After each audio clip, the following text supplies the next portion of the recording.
프레임 법칙이라는 그런 법칙이 하나가 있어요. 프레임 법칙. 이 프레임이라는 것은 우리 유리창, 창틀, 사진틀 이런 개념입니다. 틀, 왁구 이런 개념인데요.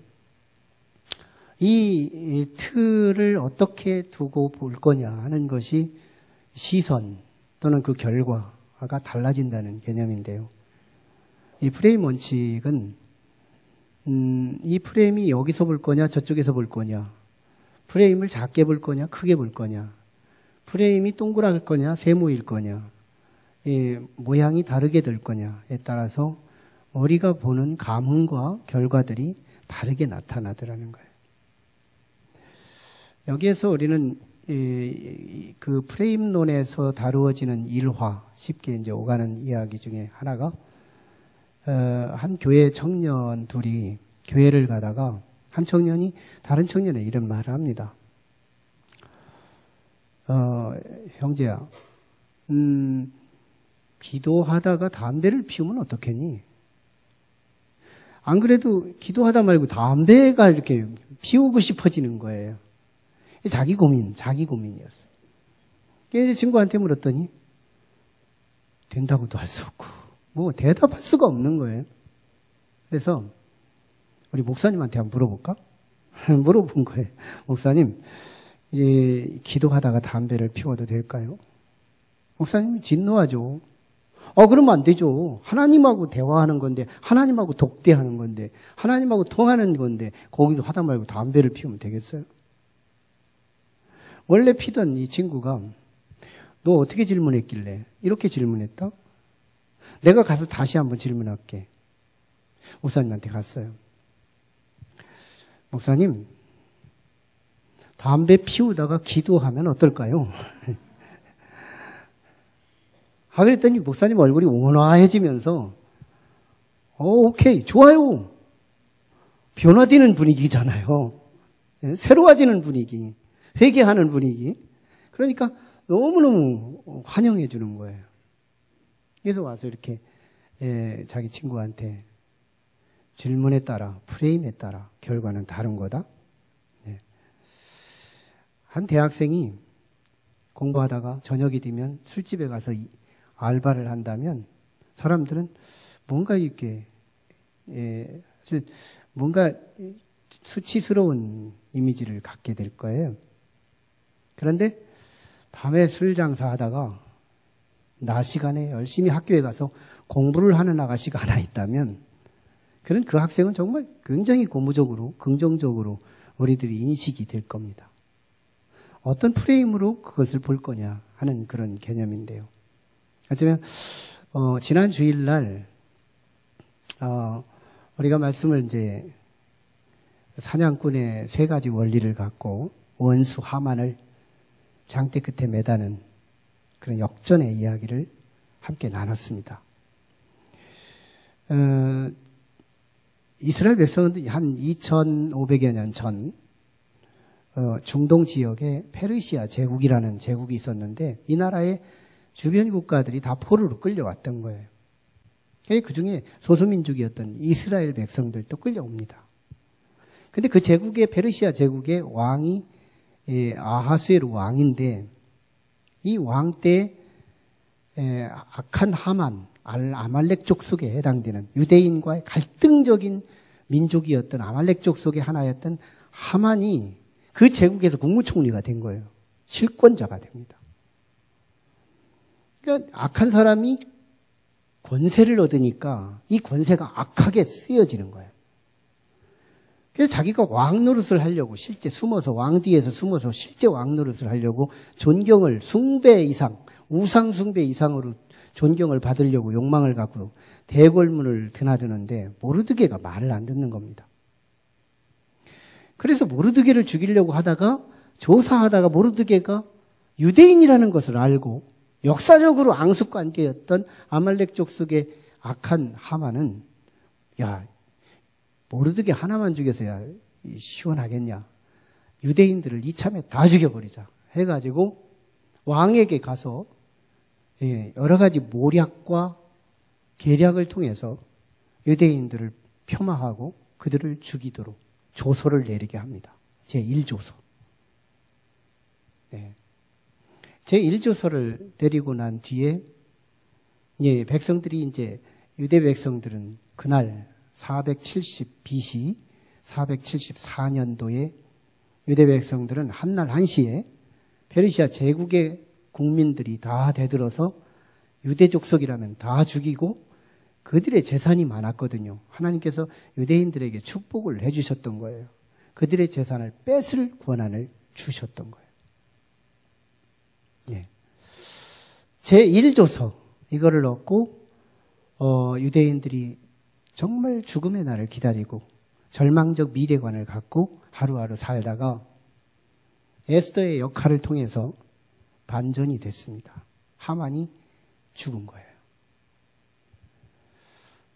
그리고 나서 이제 오늘 8장으로 주어지면서 8장이 3가지 구조로 이루어지는데 하만이 죽고 난 뒤에 2가지가 처리가 돼요.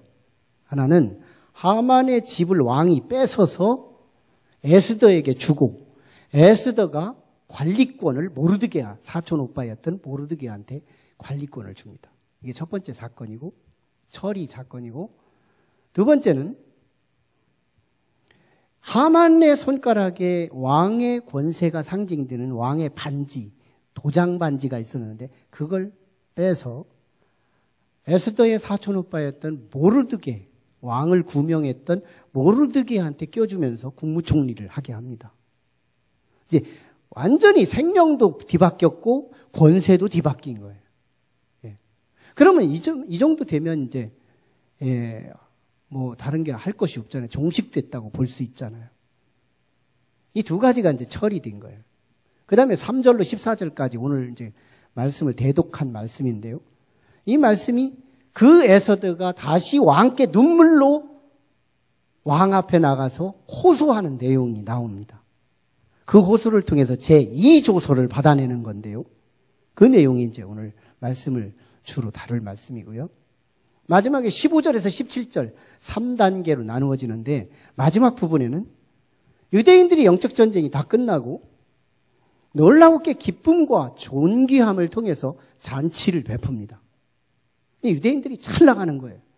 그러니까 페르시아 제국에 있었던 많은 사람들이 유대인 될 수 있는 편법을 찾아요. 유대인 돼야 공무원 되고 유대인 돼야 출세하고 유대인 돼야 대접을 받는 시대가 돼버린 거예요. 그래서 사람들이 유대인 되는 과정을 보니까 할례 받으면 되는 거거든요. 남성들이 포경수술만 하면 되는 거예요. 그래서 믿음으로 포경수술을 하는 게 아니고 잘 되려고, 세상에 기복적으로 형통해 보려고, 대접받아 보려고, 높아져 보려고 그들은 유대인으로 편승하게 됩니다.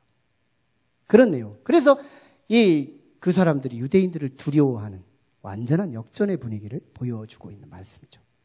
그 중에서 이제 에스더가 왕에게 나가는 문제. 하만이 죽었으면 끝난 건데 에스더가 다시 왕에게 눈물로 호소하며 나갑니다. 왕이 깜짝 놀라는 거예요. 아니 에스더야, 왜 내가 네 소원 다 들어줬는데. 근데 에스더가 자기 속사정을 얘기합니다. 하만은 죽었지만요, 하만이 1차 조서로 페르시아 제국의 127도의 각 지방마다 붙여놓은 저 조서 때문에 제국에 있는 많은 국민들은, 많은 백성들은 이제 지금도 12월 13일을 기다리고 있습니다. 유대인들은 속수무책으로 하만은 죽었지만 하만의 영향력이, 하만의 잔존 세력들이 지금 남아서 유대인들이 죽음의 날을 기다리고 있고, 유대인들은 절망의 미래관을 갖고 있고, 이방인들, 하나님이 없는 사람들은 희망의 미래관. 오늘은 비록 가난하지라도 12월 13일만 지나봐라. 유대인들의 새 집을 털고 네 집을 털어서 그 집을 다 죽이고 그들의 재산을 다 뺏으면 땅 많아지고 돈 많아지고 재산이 부자 돼서 일확천금이 될 수 있는 희망의 날을 기다리고 있었던 거예요. 그런 상대적으로 에스더 입장에서 우리의 동족들이, 우리의 친족들이, 우리의 가까운 지인들이 죽어 자빠질 것이 12월 13일, 앞으로 9개월 남았는데 그 미래가 행복하겠냐는 거예요. 내 부모가 죽는데, 내 가족들이 죽고 친척들이 죽는데 내가 행복할 수 있어요? 하만은 죽었더라도 그 잔존 세력에 의해서 지금 고통을 당하고 있는 우리의 동족, 우리 친족, 우리 지인들의 아픔을 해결해 주옵소서.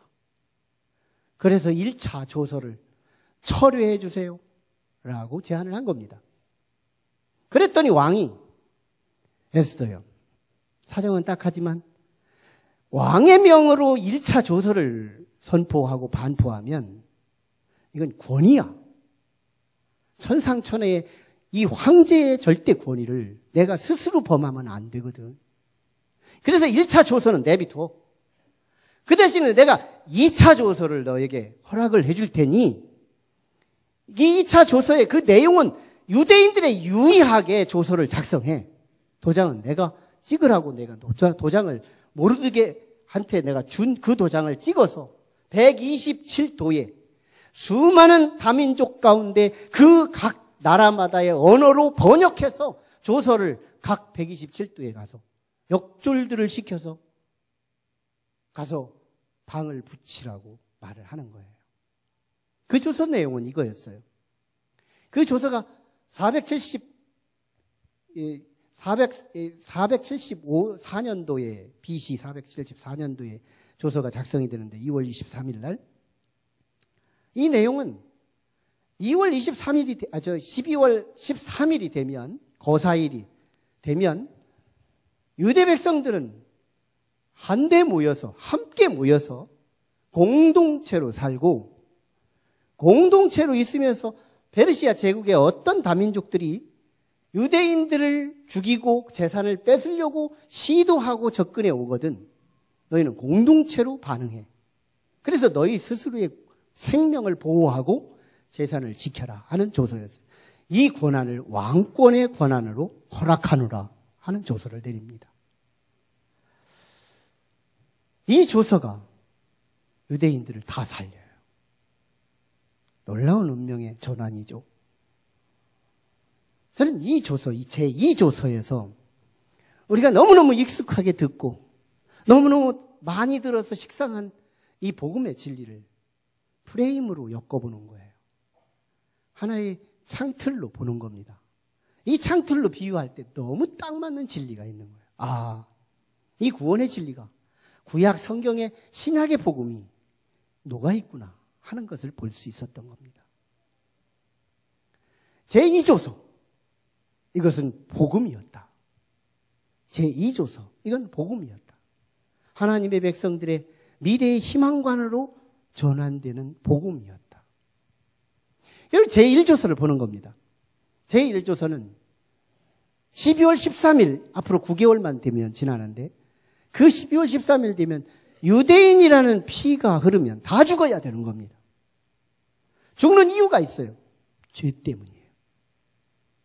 죄가 있어서 죄가 아니라 사실은 하만의 간계, 하만의 모략에 의해서 유대인들은 죄인이 돼버린 거예요. 하만이 왕에게 가서 제1조서를 얻어낼 때 이렇게 말합니다. 왕이시여, 제국에는 다민족이 끌려왔습니다.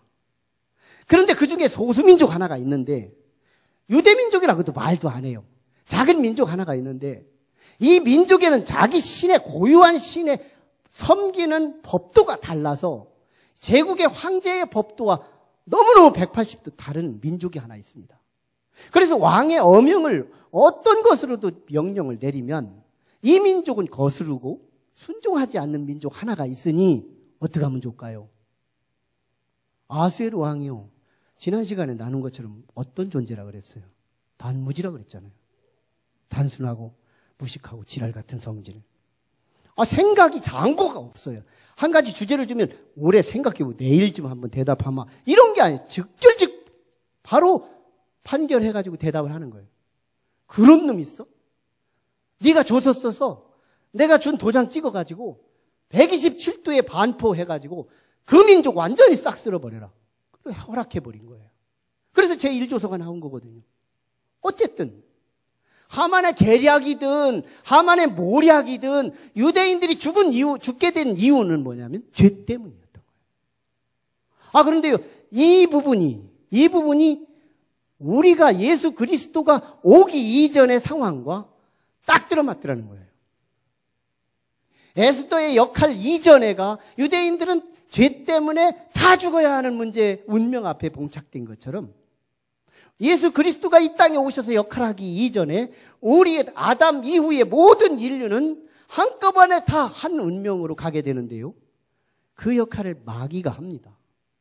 마귀가 우리의 양심을 터치하고 우리의 삶 속에서 율법적인 조건을 가지고 우리의 일거수일투족을 지적하는 거예요.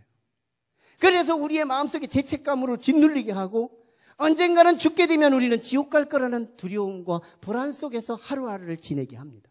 이게 우리의 운명이었던 거예요. 그런데 에스더가 개입합니다. 에스더가 개입을 해서 다시 제2조서를 만들면서 이 운명이 뒤집어졌던 거예요. 운명이 뒤집어집니다. 예수님이 이 땅에 오셨어요.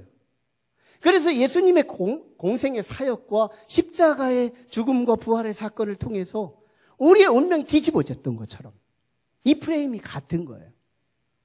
그래서 오늘 본문은 제2조서는 우리가 죽을 수밖에 없었던 우리가 또 살 수 있는 희망으로 바뀌고 역전되어서 저들이 오히려 두려워 떠는 관계로 바뀌어지는 역사로 우리에게 소개되고 있는 거예요. 자, 참으로 그런데 놀랍게도 우리를 지키기 위해서 이 구원의 복음을 제2조서를 통해서 우리가 사는 길을 선포하게 된 건데요. 이 복음의 비밀을 어디에서 풀으라고 하느냐? 11절에 보면 공동체로 풀게 합니다. 공동체로 풀게 하는 거예요. 이 공동체가 우리 신약에서 와서는 무엇로 나타나느냐면 교회가 되는 거예요. 그리스도의 공동체, 에스더 공동체가 127도의 페르시아 제국의 127 공동체가 이루어지죠. 각 지방마다 한 공동체가 되니까요. 그런 것처럼 신약에 와서 예수 그리스도의 역할을 통하여 구약의 에스더 공동체가 신약의 예수 그리스도 공동체가 생기는데 그게 바로 교회 공동체가 되는 거예요. 하나님께서 에스더를 통하여 무엇로 풀으라고? 복음의 기쁜 소식을 실행할 수 있는 도구를 주시는데 공동체로 문제를 풀어내는 거예요. 너희들끼리 모이라는 거예요. 개인적으로 둘이 합쳐서 대들어도 10명, 100명의 공동체가 함께 대들면 다 이길 수 있다는 거예요. 그런데 이 공동체를 잘 보세요. 이 공동체가 그냥 힘으로 싸워 이기는 공동체냐는 거예요. 아니에요. 그 뒤가 누구 있어요? 그 뒷배가 누구 있어요?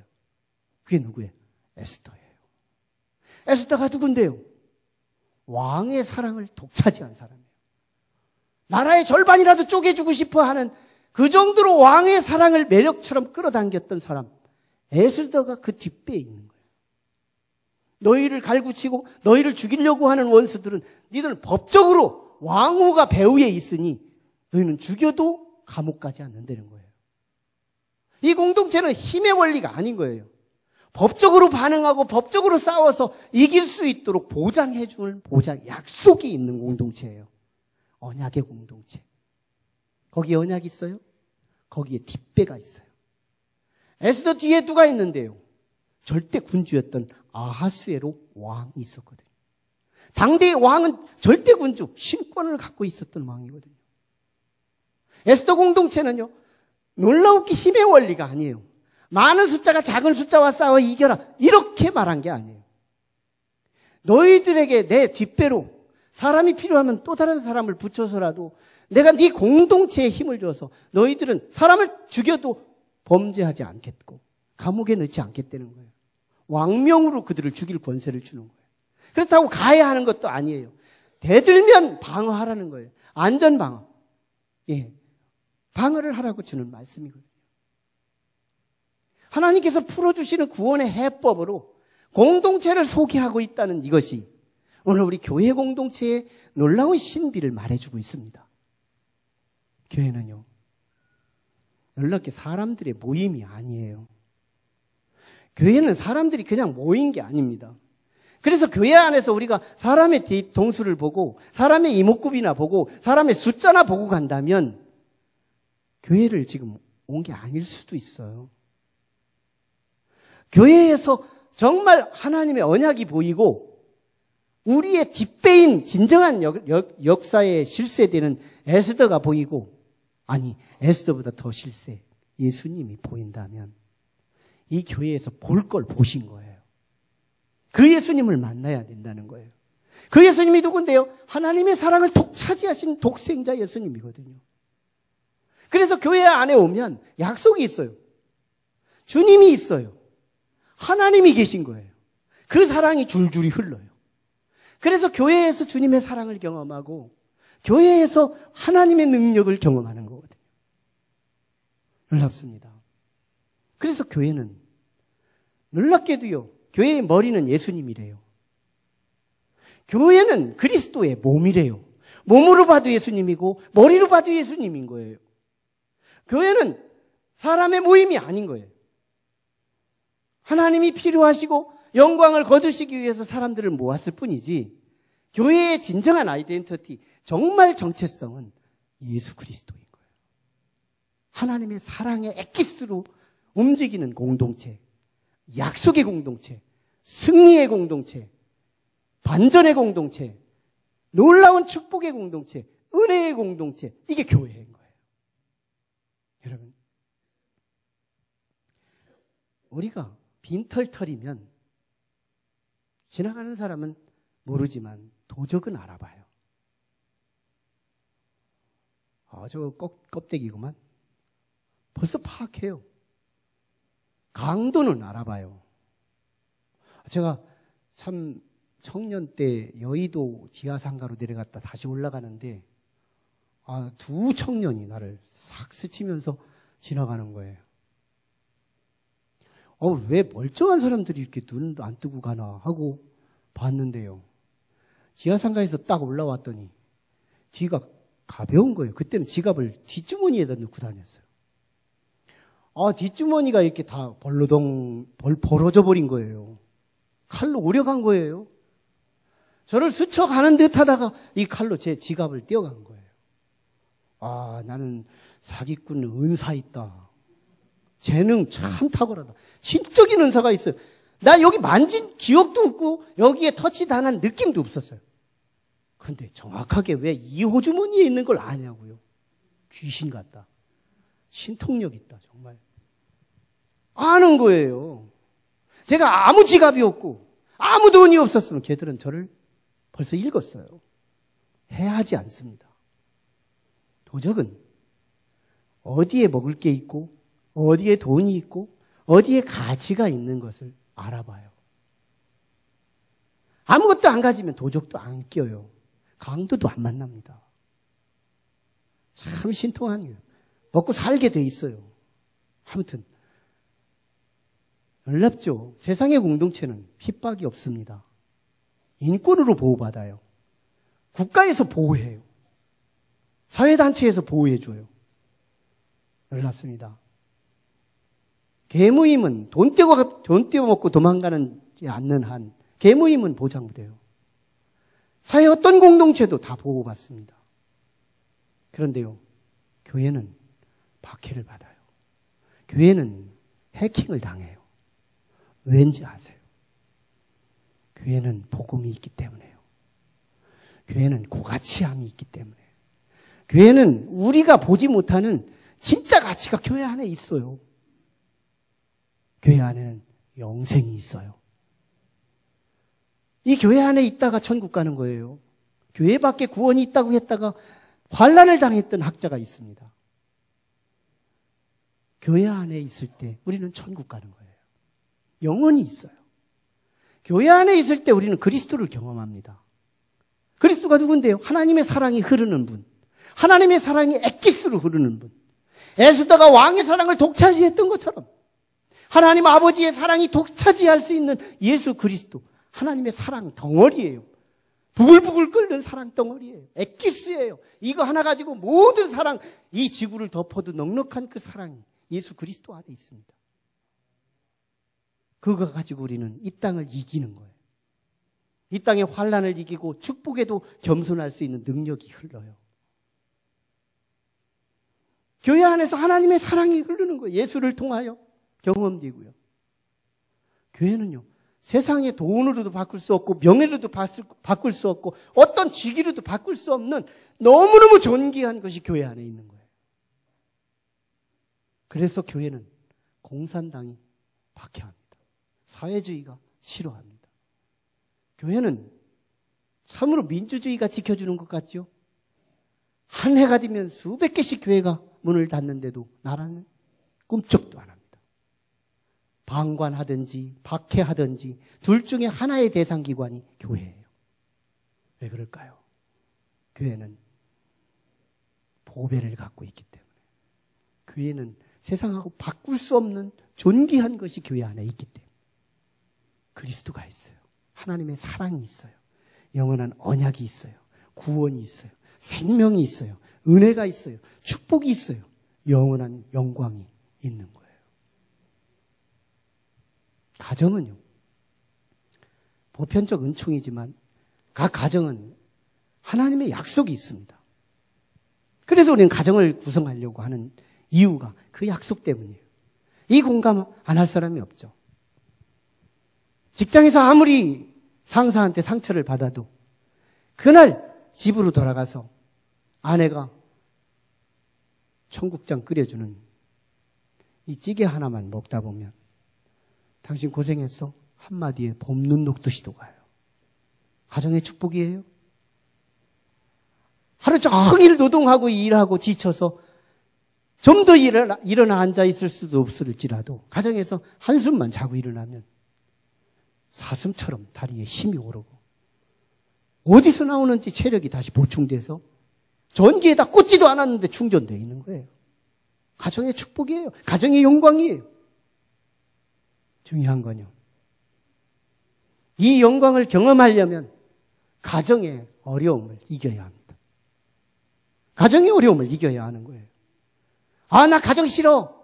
남편 싫어서 나갈래. 자식 싫어서 나갈래. 부모님 싫어서 나갈래. 그래서 가정을 벗어나면 그 가정의 축복을 경험할 수 없더라는 거예요.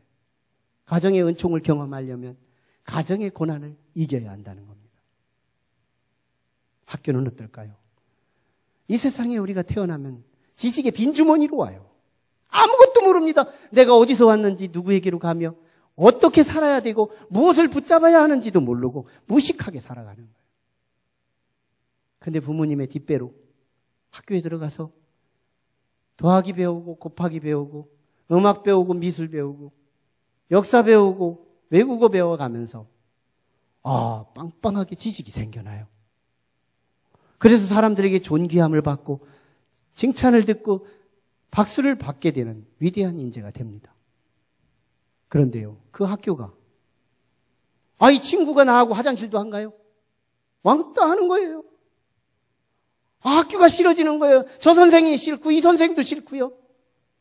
이 과목도 점수가 안 나오고 저 과목도 점수가 안 나오고 학교가 메리트가 없어지는 거예요. 우리 부모님들은 이 진리를 알아요. 그래도 너는 학교 가야 돼. 그래도 학교 포기하지 말아야 돼. 그래야 네 지식 주머니가 빵빵해지는 거야. 이 진리를 알아요.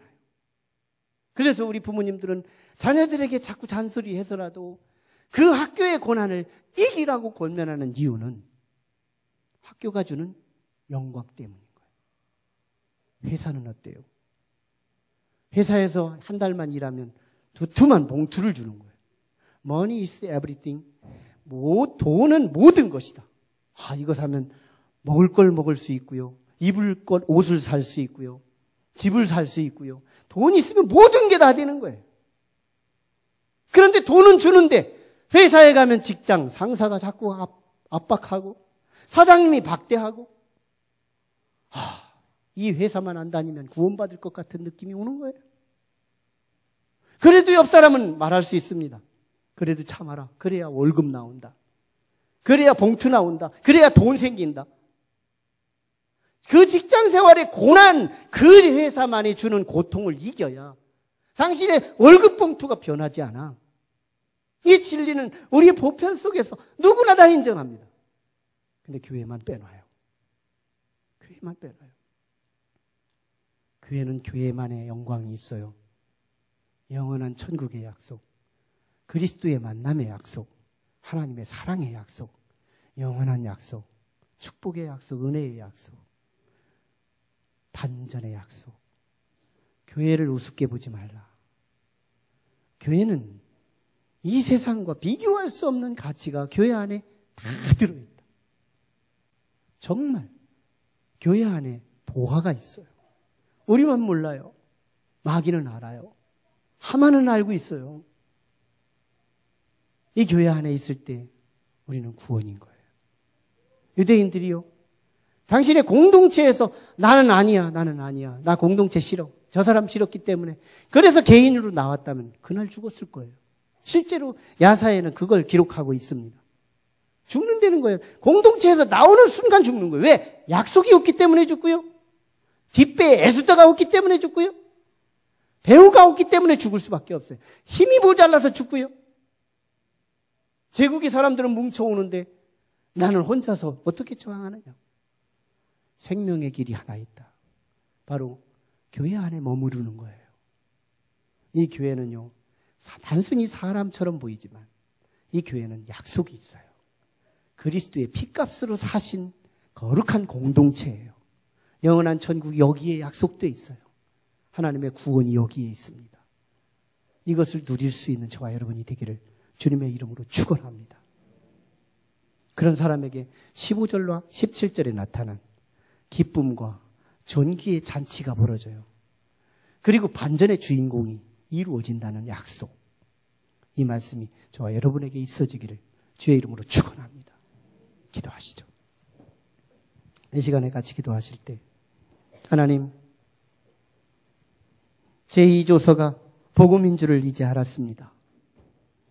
유대인들의 죄를 지목해서 유대인들은 제1조서에서 죽어 마땅한 존재였지만 에스더의 역할로 놀라운 반전과 놀라운 승리와 놀라운 구원을 경험할 수 있었던 것은 공동체로서 가능했습니다.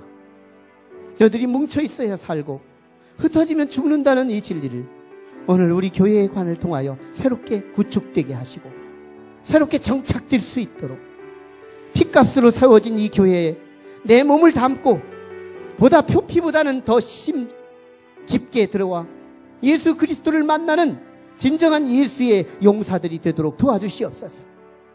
에스더의 공동체가 유대인을 구원했다면 예수 공동체가 오늘 우리를 구원하고 있다는 사실을 기억하며 나의 이 교회의 유일관, 내 교회는 하나밖에 없다는 유일한 교회관을 가지고 끝까지 구원을 완수하고 잔치의 인생과 반전의 주인공이 되도록 도와주시옵소서. 함께 같이 기도합니다. 걸어가신 아버지, 은혜를 감사합니다. 주의 종이 선포한 이 말씀이 진리로 들려지게 하시고 성령으로 들려지게 하시고 주의 음성이 들려지게 하시고 이 말씀이 신비에 새겨지게 하셔서 교회를 일반 사회단체의 공동체로 보지 말고 언약의 공동체, 그리스도의 공동체, 하나님의 사랑이 흐르는 공동체, 약속의 공동체, 영원한 공동체가 교회임을 알고 교회관이 탄탄해서 좌로도 우로도 흔들리지 않고 교회 구성원 안에 공동체로 있을 때 구원임을 알게 하여 공동체의 신앙이 견고해져 갈 수 있도록 축복하여 주옵소서. 예수님 이름으로 기도 올리옵나이다. 아멘. 우리 한 목사님 나오셔서 축도하고 마치겠습니다.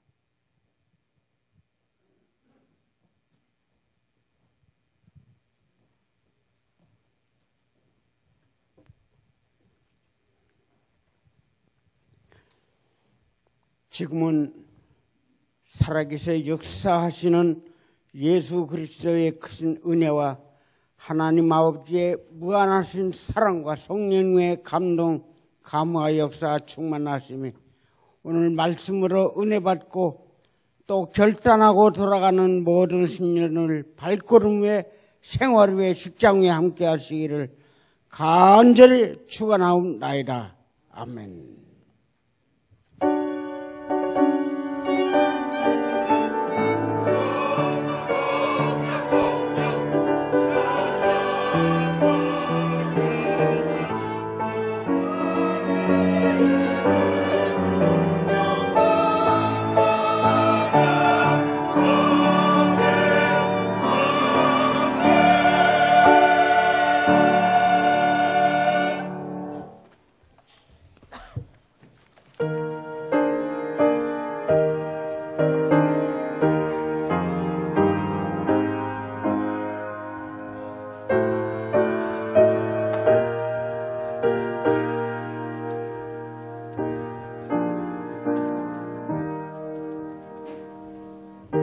주옵소서.